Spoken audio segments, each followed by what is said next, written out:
Rompendo em Fé.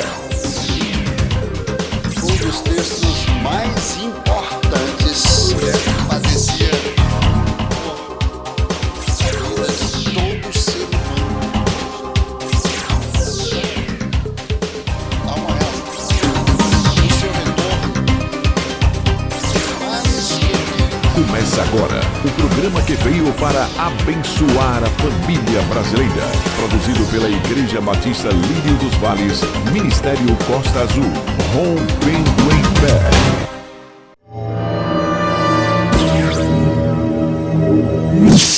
Então vamos abrir a palavra de Deus no Evangelho segundo escreveu São João, capítulo 8, versículo 28 em diante.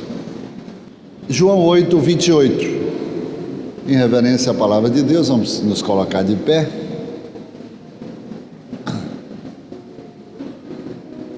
João 8, 28 diz assim: Disse-lhes, pois, Jesus: quando levantardes o Filho do Homem, então sabereis que eu sou, e que nada faço por mim mesmo, mas falo como o Pai me ensinou. E aquele que me enviou está comigo, nunca tem me deixado só, porque eu faço sempre o que lhe agrada.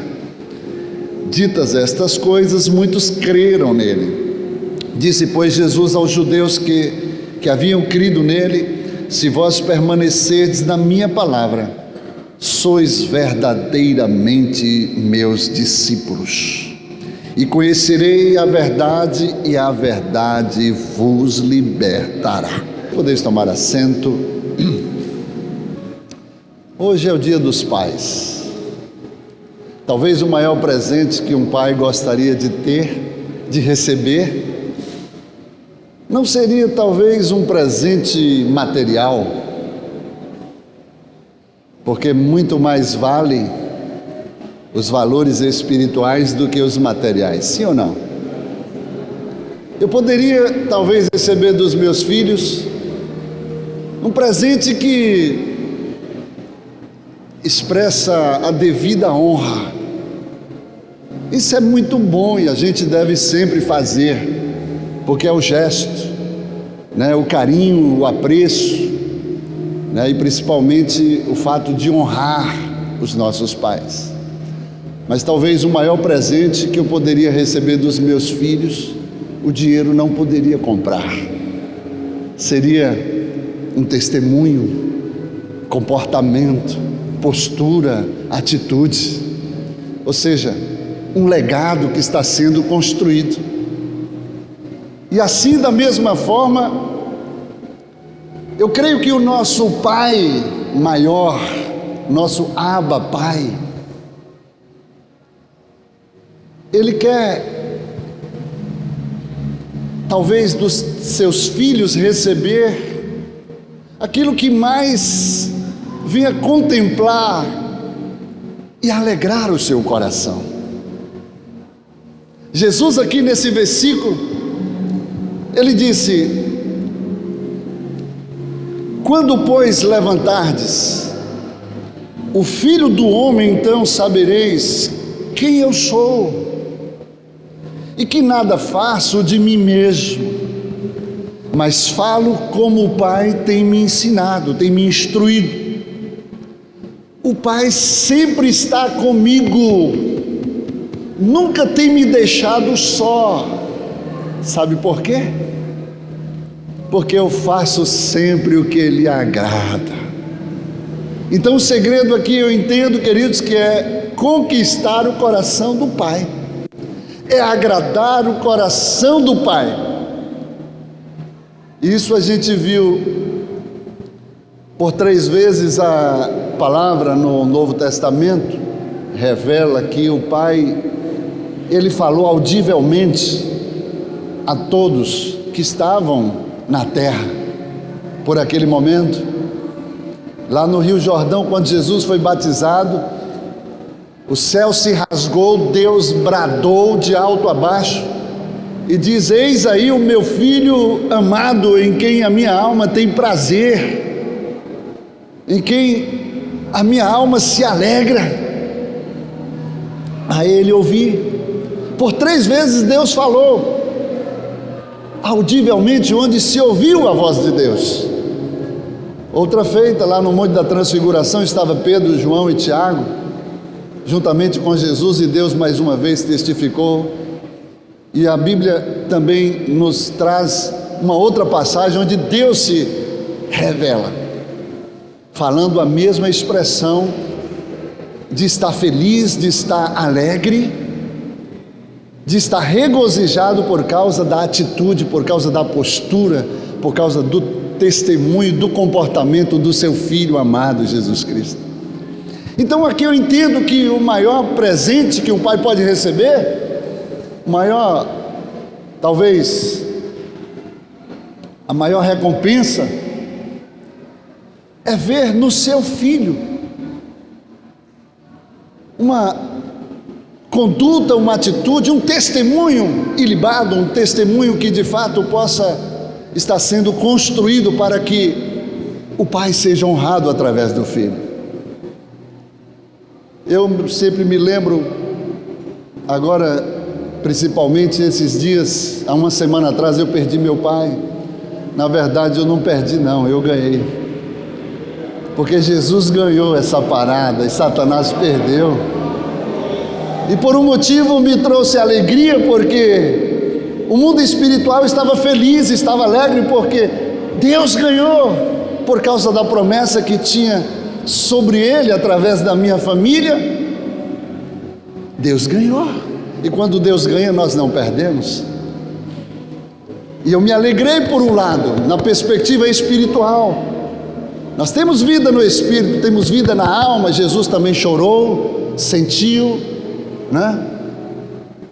Eu só chorei depois que sepultei meu pai, que eu me deparei assim, diante daquela realidade, caiu a ficha. E aí é quando Jesus diz assim: olha, quando você for falar com o pai, entra no teu aposento, fecha a porta, rasga o seu coração, derrama a sua alma na presença dele. E eu fiz isso, chorei copiosamente, porque a gente tem sentimento. Uma pessoa talvez que eu nunca mais vá ver aqui na terra, claro, nunca mais vou vê-lo na terra, mas vou me encontrar com ele no céu. Mas eu me lembro que toda vez que meu pai vinha para Salvador, eu morava em pensionato, eu queria agradar, eu queria conquistar, eu queria fazer tudo para que o seu coração fosse regozijado, contemplado pela minha presença. Meu desejo era alegrar o coração do meu pai. Aí eu deixava as minhas atividades, muitas vezes acadêmicas, eu procurava saber, minha mãe me informava, o dia que ele estava aqui eu largava, ia, colava nele, estava junto com ele o tempo todo. E isso foi uma constância na minha vida. E eu aprendi a honrá-lo durante toda a minha vida, mesmo sem ser cristão, porque a Bíblia diz: a quem honra, honra. E existe um sistema de bênçãos quando esta honra é desatada na nossa vida. Paulo diz lá em Efésios 6: honra aos teus pais, para que tudo te vá bem sobre a face da terra e tenha longevidade de dias. Talvez uma das maiores riquezas, as maiores bênçãos, ela é desatada pela honra, principalmente aos pais, independente de quem quer que ele seja, mas é pai. E eu honrei o meu pai durante toda a minha vida aqui na terra. Mas depois que eu conheci o meu Abba Pai, que ele diz mesmo: não foi você que me escolheu, mas antes eu vos escolhi a vós, e vos nomeeis para que vades e deis frutos, e o vosso fruto permaneça. Então eu sei que foi ele que me escolheu. Então hoje Graças a Deus que a minha vida aqui na terra, enquanto eu respirar esse oxigênio que é imprescindível para a minha subsistência, eu estou aqui para honrá-lo. Eu estou aqui para agradar e conquistar cada vez mais o coração do Pai. Eu estou aqui para fazer, independente de que se A ou B eu goste ou deixe de gostar, não estou nem aí. Estou aqui para agradar o coração do Pai. Estou aqui para fazer a vontade dEle, para que, assim como Ele falou com Jesus: eis aí o meu filho amado, em quem a minha alma tem prazer, a minha alma se alegra. Esse é o meu desafio, essa é a minha conquista, de enquanto eu viver, isso eu tenho dito para Ele: Deus, enquanto eu viver, eu quero a cada dia conquistar o teu coração, a cada dia eu quero alegrar o teu coração através da minha vida. E Jesus disse: o Pai nunca tem me deixado só. Eu tenho visto isso na minha vida. Deus sempre tem falado: eu sempre tenho estado contigo, meu filho. Quantas vezes tenho te livrado da morte, de sequestro. Quantas vezes eu tenho colocado a minha mão sobre você. E essa é a recompensa que nós recebemos aqui na terra. Ter esse cuidado, ter esse carinho, esse zelo, essa provisão, essa proteção, que a gente sabe que só vem dEle. E Jesus diz: o Pai nunca tem me deixado só. Sabe por quê? E Ele diz: porque eu sempre faço o que lhe agrada. O Pai sempre está comigo. Aleluia. Porque eu faço sempre o que lhe agrada. E esse é o segredo dos filhos. O maior presente para um pai: alegrar, agradar o coração do Pai. E aí Jesus, falando para os judeus, eles creram nele por causa da sua palavra. E ele disse: se as minhas palavras estiverdes em vós, verdadeiramente sereis meus discípulos, e conhecereis a verdade, e a verdade vos libertará. Porque se pois o Filho vos libertar, verdadeiramente sereis livres. Então, queridos, Deus falou comigo nessa manhã para que eu pudesse transmitir a vocês o maior desejo do coração do Pai: é reproduzir Jesus em cada um de nós. É fazer com que, assim como Jesus, que alegrou tanto o coração do Pai, que nós, como filhos, também possamos alegrar o seu coração.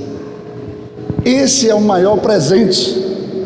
É Deus multiplicar, não, reproduzir Jesus dentro de mim e de você. E aqui que eu venho entender o que Jesus disse: se ouvirdes as minhas palavras, se as minhas palavras estiverdes em vocês, verdadeiramente sereis meus discípulos. E aí Deus me faz pensar que ser discípulo é ser ensinável. A palavra discípulo quer dizer aquele que é ensinável. Até porque ninguém nasce sabendo tudo. Tudo que nós aprendemos aqui na nossa vida é porque nós fomos ensinados, sim ou não? Então ser discípulo é ser ensinável. É você abrir a porta do aprendizado, do crescimento. Jesus falou: aprendei de mim, que sou manso e humilde de coração. Em outras palavras, ele está dizendo: só aprende quem é manso e que também é humilde de coração, que foi uma das principais marcas do ministério e da vida de Jesus. Então nós, como discípulos, nós temos que aprender. Existem discípulos em diferentes níveis de aprendizado, até porque é um processo gradativo, como diz o autor de Provérbios, que o caminho do discípulo, do justo, É como a luz da aurora que vai brilhando a cada dia mais e mais até se tornar dia perfeito, até atingir o padrão de Cristo da varonilidade perfeita. Então eu preciso aprender que para agradar o coração de Deus eu tenho que ser discípulo. João 15, Jesus disse: nisto é glorificado o meu Pai, que deis muitos frutos, e assim sereis meus discípulos. Então ser discípulo é você aprender com o Filho, que é o nosso mestre. O livro de João, o livro de Lucas, capítulo 6, versículo 40, nos revela, o próprio Jesus diz, no livro de Mateus, capítulo 10, se não me engano, no livro de João, próprio Jesus, ele fala que o servo não é maior do que o seu Senhor, João 13. O servo não é maior do que o seu Senhor, nem o enviado maior do que o que o enviou.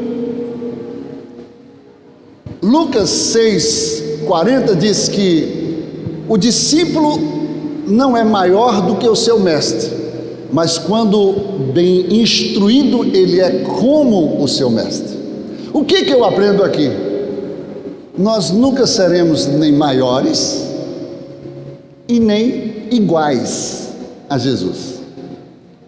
Tem muita gente exigindo um padrão de perfeição de cada um daqueles que estão nessa estrada de aprendizado.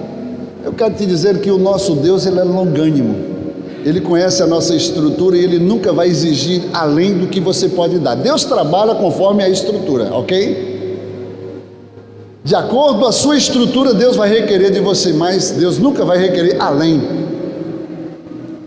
Então é um processo, e eu nunca vou atingir o padrão de perfeição igual ao de Jesus, mas eu vou chegar próximo. O que a Bíblia está querendo dizer é que o discípulo, quando bem instruído, ele não será igual, ele não será maior, mas ele será como. Isso faz a diferença. Cada dia eu vou me aproximar mais como ele foi. E é isso que eu preciso entender. Se eu fosse igual a Jesus, isso significa que eu jamais poderia pecar. O problema é que nós pecamos todos os dias. Eu estava ouvindo um pastor aqui ministrando, e eu gosto de sempre parar para ouvir. E ele dizia assim: é porque nós somos pecadores. E começou a falar, né, nós somos pecadores e nós pecamos todo dia, e tudo bem. Aí eu falei assim do lado, mas eu não sou pecador não. Aí o irmão arregalou o olho. Eu sou santo, eu sou separado, eu não posso anular o sacrifício de Jesus e o propósito pelo qual ele veio fazer aqui na terra. Eu sou pecador por causa da natureza adâmica, mas essa natureza, um dia que eu reconheci o sacrifício vicário lá na cruz do Calvário, do que ele fez por mim, pagou o preço pelo meu pecado, eu deixei de ser pecador para ser separado. Por isso eu recebi uma nova natureza, uma natureza divina, a natureza de Deus, e é por essa natureza que eu cresço a cada dia e fico parecido com ele, pelo qual eu posso chamar Deus de Pai, Abba, Pai, por causa dessa natureza. Porque a natureza adâmica, que é uma natureza pecaminosa, eu tenho que deixar sepultada lá na cruz do Calvário. Sabe qual é o problema? É que nós embalsamamos essa velha natureza. O que é embalsamar? É ainda manter viva o que está morto. Se eu morri com Cristo e com Cristo revivi, irmão, eu não tenho que viver mais a velha natureza, eu tenho que viver a vida de Cristo. E esse é o propósito de Deus. Então eu não sou um pecador, eu sou santo que luto a cada dia contra o pecado, apesar de pecar todo dia. Mas isso não me faz um pecador porque eu peco. Isso me faz pecador porque a minha natureza é pecaminosa. Assim como uma criança, quando ela nasce, ela não aprende a pecar, ela peca porque a sua natureza é pecaminosa. Talvez uma história que eu já contei muito aqui de um sapo que estava à beira de um rio, e um escorpião de repente quer atravessar o rio, e ele pede uma carona para o sapo e diz: seu sapo, dá para o senhor me dar uma carona até o outro lado do rio? E aí o sapo fala para ele assim: qual é, seu escorpião? Acha que eu sou besta, que eu sou bobo, tem um B aqui na testa? Se eu te der uma carona, tu me dá uma ferroada, eu morro afogado. E o escorpião chega para o sapo e usa o racional e diz assim: mas seu sapo, por amor à minha própria vida, pensa bem, se eu te ferroar e tu morrer, eu morro junto. Eu jamais gostaria de ver no meu próprio mal. Me dá uma carona. Aí o sapo pensa bem, falou: tem sentido, então vamos lá, sobe aí. E lá vai o sapo nadando pelas margens do rio, e quando chega no meio do rio só se vê o grito: ai, seu escorpião, seu escorpião. Aí o escorpião chega para o sapo e diz: ô, seu sapo, me perdoe, mas é a minha natureza. E Jesus veio arrancar essa natureza de escorpião de cada um de nós. Jesus veio arrancar essa natureza de pecado de cada um de nós, porque hoje nós não pecamos porque queremos pecar, mas por acidente. E temos um advogado que no momento do pecado ele estende a sua mão, ele está pronto para, através do arrependimento, renovar a sua graça sobre a nossa vida. Porque se houver arrependimento, todos os nossos pecados são cancelados em Cristo. Por isso que você tem a nova natureza, você sabe quando você peca, mas você não vai ficar prostrado como servo escravo do pecado, mas vai se levantar. Que o pecado seja apenas por acidente, não como prática. Você não é pecador porque você peca, mas porque você se alimenta do pecado. É uma prática constante que alimenta. Por isso, tudo isso faz a diferença na nossa vida. Então eu não sou um pecador, eu sou santo que luto a cada dia para vencer o pecado, apesar de pecar todo dia. Amém? E essa foi a natureza que eu recebi, pelo qual eu posso dizer: Abba, Pai. Eu posso chegar diante da graça, do trono de Deus e dizer: Paizinho querido. Apesar, queridos, de sermos adotivos, nós temos filhos adotivos, sim ou não? Filhos adotivos, espirituais, filhos adotivos, né, o qual adotamos. Mas diante de Deus não existe esse negócio de filho adotivo, porque o filho adotivo espiritual é legítimo. Jesus, como unigênito, ele veio cumprir uma missão do Pai, e a missão do Pai era trazer os filhos de volta para casa. Ele veio como primogênito, ele veio como unigênito, mas quando ele cumpriu a sua missão, ele se tornou primogênito de uma nova geração, de uma nova criação para Deus, pelo qual hoje eu e você, da mesma forma como Jesus, somos filhos de Deus. Você pode aplaudir a Deus por causa disso? Aleluia! Aleluia! Por isso, queridos, que eu, apesar de não ser igual a Jesus, porque somente um homem poderia pagar o preço pelo pecado do homem. Teria que ser homem. Deus não poderia pagar. Os anjos não poderiam pagar. Quem pecou? O homem. Então, diante da justiça de Deus, somente um homem tinha que pagar o preço. E foi aí que Jesus desceu à terra, deixou a sua glória, Filipenses 2,5, deixou a sua roupagem celestial, deixou o seu trono, deixou a sua deidade, ele deixou tudo e veio em forma de homem, figura de servo, foi humilde e obediente até a morte, morte de cruz, pelo qual Deus o exaltou soberanamente, que deu nome, que está acima de todo nome, onde um dia todo joelho há de se dobrar e toda língua há de confessar que Ele é o Senhor, para a glória de Deus Pai. Mas foi homem. Tem muitas pessoas que acham que Jesus fez os milagres dele aqui porque Ele era Deus.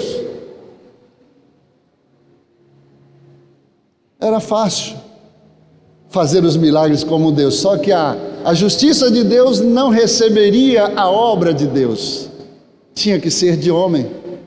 Por isso que Ele teve que se despojar dos seus atributos divinos. Ué, pastor, mas como é que Jesus ressuscitou? Tantos milagres, Jesus pegou a orelha do soldado mau que botou aqui no lugar. Se Jesus fez o que Jesus fez, você também pode fazer. Ué, sim. Ele disse que nós faríamos as obras que ele fez e ainda faríamos maiores. Mas qual é o segredo? Se não foi Deus, irmão, foi o Espírito Santo, que esteve na vida dele, mas também está na sua vida. O mesmo Espírito que esteve na vida de Jesus e que operou todos os sinais através de Jesus, também está operando através de todos os filhos que têm se colocado e se prostrado e têm se, aleluia, colocado na sua presença. Então, na verdade, Satanás sabia que Jesus poderia falhar como homem, porque ele era homem, sim ou não? Senão ele não ia perder tempo com Jesus. Lembra quando Jesus, pequeno, ele era 100% Deus, porque tinha a natureza de Deus, mas ele veio em um corpo humano. E lá, quando Jesus nasceu, Herodes, Satanás, na vida de Herodes, queria matar, tirar a sua vida, frustrar os planos de Deus. Da mesma forma como Moisés nasceu, que foi uma tipificação de Cristo, Faraó mandou matar todos os filhos do sexo masculino, que as parteiras, jogassem no rio Nilo, matassem. Mas quando Jesus nasceu, Deus sempre chega primeiro para puxar o tapete do diabo. Foi na vida de Moisés, que foi uma tipificação de Cristo, e quando Jesus ainda pequeno, o anjo chegou até José e disse: olha, foge para o Egito. Ué, mas ele não era Deus? Mas ele não podia viver como Deus, por isso ele gostava de ser chamado filho do homem. Tinha que ser homem. Às vezes a gente pergunta assim, Jesus lá no deserto, quando foi tentado pelo diabo, a primeira tentação de Jesus, o diabo chegou e disse assim: tu não és o filho de Deus? Então transforma essas pedras em pães. E a pergunta é: Jesus poderia transformar as pedras em pães? Sim ou não? Como Deus, sim. Mas ele não poderia transformar as pedras em pães, porque ele usaria atributo divino para operar como homem. Ele tinha que viver como homem. E ele não podia transformar as pedras em pães. Então respondeu: não só de pão viverá um homem, mas de toda a palavra que procede da boca de Deus. Só que, se Jesus transformasse, a obra dele seria, a obra que ele fez aqui seria insuficiente, não seria aceita diante da justiça de Deus. E eles não poderiam então nos redimir, porque seria um homem que teria que ser inculpável, sem mancha, sem mácula, sem defeito algum, como um cordeiro para o sacrifício da humanidade. E ele não podia. Satanás sabia que ele podia errar, que ele podia fracassar. Irmãos, os fariseus por todos os momentos buscavam uma brecha sequer. Tiago diz que se você peca em um tio, em uma vírgula, em um ponto da lei, você torna-se culpado de toda ela. Então, uma brechazinha que Jesus desse, todo o trabalho dele estaria comprometido. Então ele não podia pecar, ele não podia falhar. E é por isso que eu digo que nós não podemos ser iguais a ele, jamais. Mas podemos ser como? Então Jesus foi irrepreensível até o sacrifício, quando ele ofereceu por si mesmo como sacrifício vivo no altar de Deus. E lá na cruz do Calvário ele venceu a morte, ele desceu ao inferno, ele venceu Satanás, ele venceu os grilhões da morte e ele triunfou sobre Satanás. E pegou a autoridade e transferiu para a sua igreja, que pudesse representá-lo aqui na terra, que pudesse dar continuidade à obra que ele começou. E portanto ele disse a palavra mais poderosa de todos os tempos. E ele disse: todo o poder me foi dado nos céus e agora na terra. E eu transfiro a minha igreja, que através do meu nome irá para fazer, me representando pelos 4 cantos, pelos confins da terra, começar de Jerusalém, Judeia, Samaria, até alcançar os confins da terra. Aleluia! Você pode aplaudir Jesus por isso? Aleluia! A autoridade do Espírito que estava sobre Jesus está sobre você, que é a autoridade de Deus, do Espírito Santo, que foi transferida para nós como igreja. Então eu quero aqui, irmãos, para encerrar, mas quem está gostando, diga amém. Eu quero te dizer que o maior desejo do Pai é reproduzir Jesus em você, em mim, em nós. É ver Jesus através da vida de cada um. Por onde você passa, ele não vai estar limitado a um só corpo, mas em todos que receberam essa nova natureza, pelo qual ele fez filhos.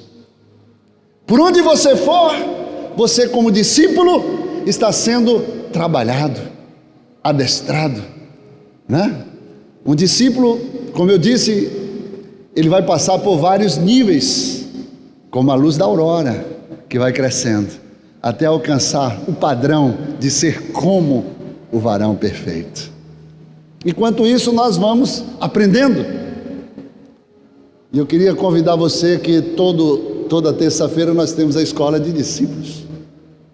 Tem muita gente que, pastor, eu não preciso, eu já sei tudo. Então não é discípulo. O discípulo tem humildade. Uma das maiores características no ministério de Jesus, como eu disse, foi a humildade.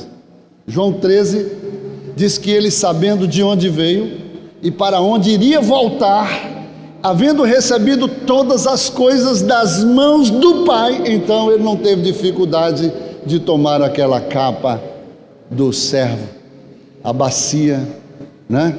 A indumentária, e se abaixar para lavar os pés dos discípulos.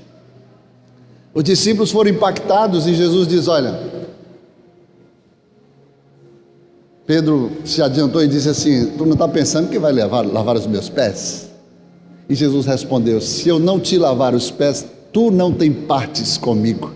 Ele estava falando: olha, a humildade, eu sendo Deus, Senhor e Mestre, e verdadeiramente sou, eu que estou lavando os seus pés, os pés de vocês, eu estou fazendo isso para que, assim como eu fiz, vós façais uns aos outros. Porque o que vocês não entendem agora, vocês vão entender amanhã. Mas Jesus estava dando um exemplo para que nele, como referência, nós pudéssemos segui-lo e fazer o que ele fez. É por isso que, queridos, quem sabe quem é? Jesus disse que ele sabia de onde veio, para onde voltava, e sabia quem ele era. No texto que nós lemos diz: quando eu for levantado da terra, então sabereis quem eu sou. E quem sabe quem é não tem dificuldade de descer. Quem sabe quem é não tem dificuldade de ser humilde, de pegar um pano de chão e limpar o piso, de limpar um cocô de uma criança. Não tem dificuldade de ocupar o cargo de obreiro no seu plantão na igreja e fazer asseio de vaso sanitário. Como eu falo sempre aqui de um testemunho de um homem que numa igreja um pastor foi convidado para pregar e teve necessidade de usar o toalete. E chegando no toalete, estava ocupado, e o obreiro chegou para o pastor e falou: por favor, só um minutinho. Na hora que o irmãozinho saiu do toalete, ele entrou no toalete, falou: só um minutinho. Ele foi lá, fez o asseio, passou um desinfetante, um pano, né? Porque homem é uma bênção, né? Na hora que faz xixi, aí, né? Ele não acerta o... ele tem uma visão distorcida que acaba melando tudo. E recebeu uma autoridade, um pastor: peraí, deixa eu ir fazer um asseio. E ele foi lá, pegou o pano, limpou o chão, passou pano no vaso ali, na tampa, né? Botou um desinfetantezinho, botou um bom ar, falou: por favor, pode agora usar o vaso. E aí ele ficou impressionado com aquela atitude. Depois chegou para o pastor e falou: mas pastor, que obreiro esse de excelência que tu tens aqui? E aí o pastor respondeu para ele: você sabe quem é esse obreiro aí? Realmente é de excelência, porque é servo, mas ele é uma das maiores autoridades desta cidade e das cidades circunvizinhas, porque é juiz da comarca dessa cidade, é um juiz. Ele, sabendo quem ele era, ele não tinha dificuldade de servir. Ele seguiu o exemplo de Jesus, e assim são todos que seguem o seu exemplo, através da humildade. Como ele disse: aprendei de mim, que sou manso e humilde de coração, porque só aprende quem é humilde. E ser discípulo é ser ensinável. Aleluia. Então, queridos, o desejo de Deus é que sejamos como Jesus. É por isso que a igreja de Jesus Cristo não é uma igreja em que muitos não conseguem ter a visão clara. Muitos não conseguem. Infelizmente, muitos pastores hoje não têm uma visão clara do que é a igreja de Jesus. Tem tanta gente defendendo a igreja hoje, né? Tem tanta gente descendo a maçaranduba na igreja, que a igreja é fria, que a igreja é carnal, que a igreja, né, nunca se teve um povo tão descomprometido, uma geração, né, tão carnalizada, né? Uma geração tão emocional como nós temos visto nos dias de hoje. Uma geração sem testemunho, descomprometida. Mas eu quero dizer uma coisa para você: a igreja de Jesus Cristo não revela esta imagem ou esse retrato que foi tirado aí por alguém.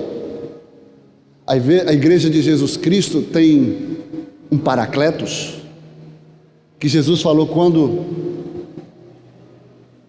eu for para o Pai, vocês não vão ficar só, eu enviarei outro igual a mim, outro Consolador, o Espírito Santo, que tem a incumbência, a missão de preparar a igreja, de adornar a igreja, até levar ao encontro do noivo. Isso seria você duvidar da capacitação do Espírito Santo. O que você não sabe, isso chama-se ignorância. Você não tem conhecimento, mas você se colocar na posição para querer acudir a igreja, para defender a igreja, alto lá, meu irmão, a igreja não precisa de defender não, porque o Espírito Santo está aqui na terra adornando, preparando a igreja para aquele último dia. Então, o que eu aprendo de igreja, irmãos, para encerrar, mas quem está gostando, diga amém. Estou encerrando. É que a igreja não é, dentro da visão humana, o que ela representa. Igreja não é uma multidão de seguidores. Jesus tinha 12 discípulos, mas tinha 15 mil que o seguiam. E o compromisso de Jesus com a sua igreja, porque ele é o autor da igreja, é o construtor da igreja, ele diz: edificarei a minha igreja e as portas do inferno não vão prevalecer contra ela. A gente precisa entender que a igreja de Jesus é uma igreja de pessoas que possam representá-lo, sim ou não? no nome dele. Agora, todo mundo que está dentro da igreja pode representar Jesus? Por que existe tanto escândalo? Por que existe? Isso não quer dizer que não possa surgir um escândalo com o discípulo, mas a maioria dos escândalos que trazem, aberrações, que pessoas chegam pela via emocional e dizem: eu vou ficar nessa igreja nada. Lá no mundo tem testemunho, tem coisa muito mais séria do que dentro da igreja. Isso não faz alusão a pessoas que possam representar Jesus, não. Isso fala de multidão, de povo, porque dentro da igreja existem discípulos e multidão. Jesus tinha compromisso com a sua igreja, com os seus discípulos. E a multidão? Ele tinha compaixão. Ele estava sempre ali para fazer os sinais, prodígios e maravilhas, e para torná-los discípulos. Por isso que discípulo não vem pronto, ele é ensinável. E aqui eu aprendo que o pastor que tem um compromisso com a igreja, no dia, ele vai poder chegar diante do Senhor e dizer: aqui estão os que tu me destes. Porque nem todos que estão dentro da igreja foi dado por Deus. Estão seguindo por causa dos seus problemas, por causa das suas necessidades. O povo, a multidão, seguia Jesus, ia atrás de Jesus por causa das suas necessidades. Mas depois que eles satisfaziam as suas necessidades, eles vazavam. Lembra do capítulo de João 666? Quantos lembram? 666, capítulo 6, versículo 66. O que está escrito? Jesus termina de pregar um sermão duro, doutrinário. Sabe o que acontece? A multidão toda vaza. 666 fala de apostasia, deserção. Todos foram embora. Todos foram embora e ficaram os 12. E Jesus chegou para os 12 e falou assim: vocês não querem ir também não? Aí Pedro levanta como sempre, não era o líder, era o pastor da igreja. Para onde iremos nós, mestre, se somente tu tens palavras de vida eterna? Aleluia! Somente tu tens palavras de vida eterna. Para onde eu vou, mestre? Isso me faz entender, queridos, que Jesus não estava preocupado com multidão. Multidão para Jesus nunca deu ibope. Hoje, se a gente vê gente saindo da igreja, a gente quer logo justificar: o pastor está sem unção, o pastor está com problema, está perdendo muita gente. O problema não está no pastor nem na igreja, o problema está na pessoa. Sabe por quê? Porque não é discípulo. Infelizmente, hoje nós estamos vivendo uma geração emocional, que as pessoas se movem pela emoção, mas não pela palavra. Porque ser discípulo, Jesus disse: se você quer ser meu discípulo, então tome a sua cruz, siga-me, e aquele que não deixar, aquele que não renunciar,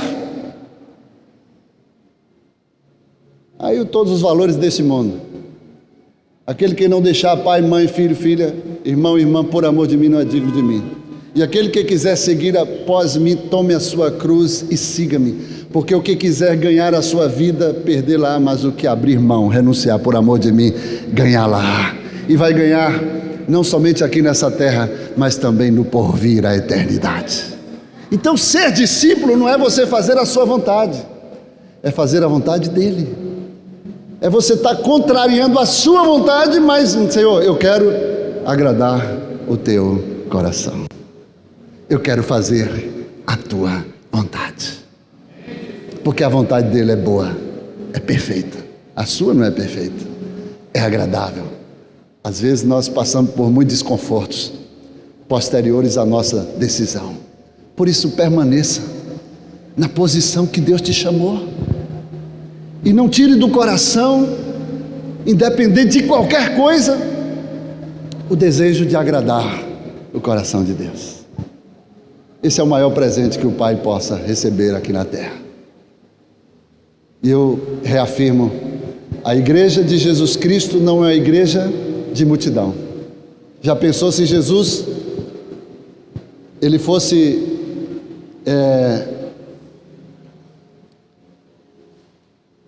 Se Jesus tivesse um problema por causa de deserção, de rejeição, infelizmente hoje, quando um pastor tem um número grande de ovelhas, a referência que ele tem é que a igreja dele é sucesso puro. Mas essa não é a referência do reino. Não é que o número não importa, claro que importa, mas o número de discípulos com qualidade. Eu tenho pedido a Deus uma igreja que possa ser diferenciada, mas uma igreja eminentemente de discípulos, onde todos possam, no nome de Jesus, representá-lo diante do mundo espiritual. Porque a guerra e a batalha do mundo espiritual não é para povo, não é para multidão. A multidão vai correr, vai vazar, mas você, como discípulo, com a autoridade de Jesus, você só vai chegar em nome de Jesus, o Nazareno. Saia, e ele sai. Seja curado, e ele é curado. E Jesus diz: no meu nome, ide e pregai o evangelho a toda criatura, e estes sinais seguirão aos que creem.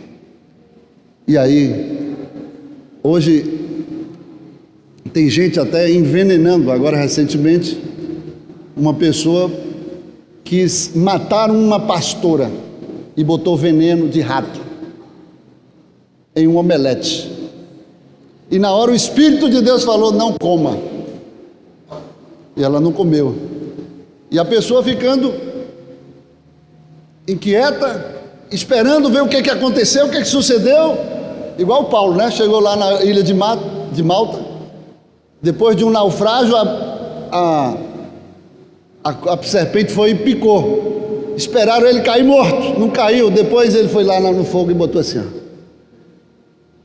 E aí não aconteceu nada. Disseram: esse homem devia ser um pecador, nem o destino dele poupou ele, depois de um naufrágio, agora picado por uma cobra, uma serpente. Ele foi lá e fez assim, ó, e a serpente caiu durinha lá no fogo.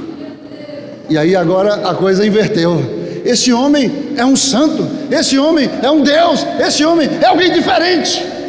E assim, irmão, Jesus falou: se beberem alguma coisa mortífera, mal algum lhes fará. Você pega assim e faz assim, e a serpente vai ter que cair.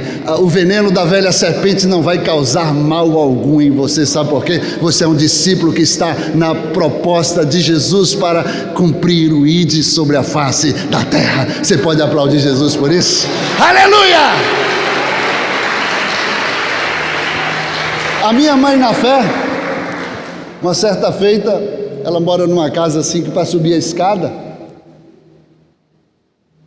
né, tem que passar pela casa de um macumbeiro, um ex-macumbeiro. E aí uma certa feita, de tanto incomodar, porque incomoda, né? Jesus incomoda a luz, incomoda as trevas. De tanto incomodar, ele pegou, fez um feitiço com uma banana. E ela estava pedindo assim: Jesus, manda um alimento que eu estou com fome.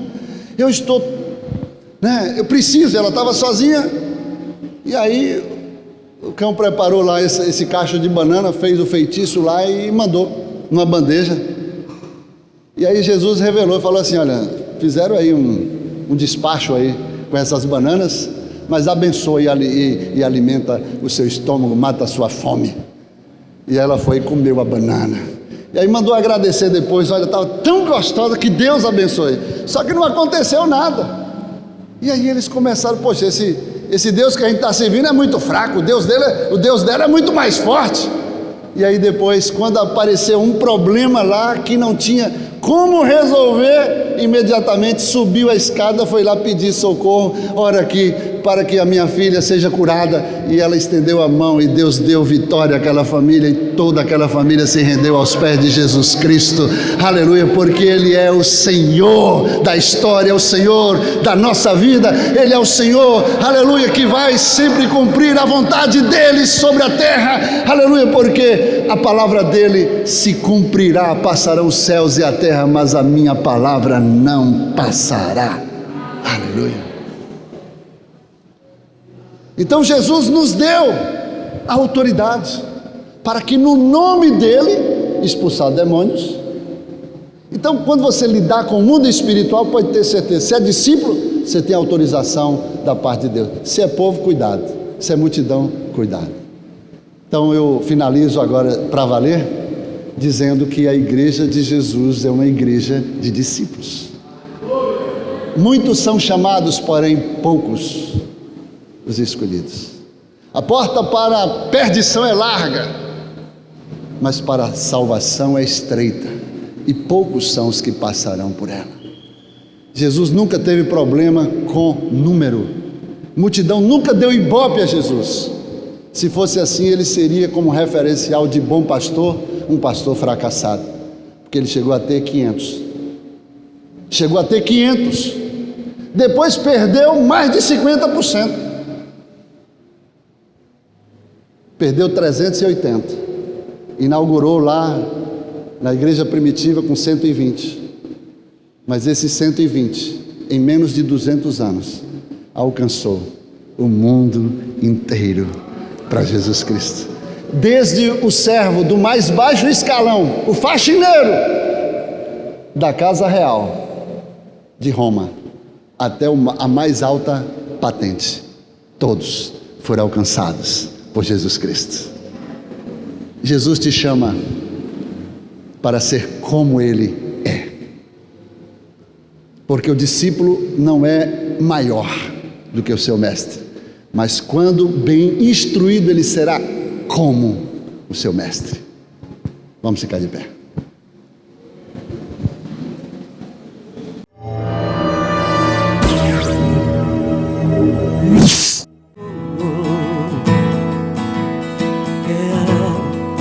Foi a minha decisão, Jesus amado,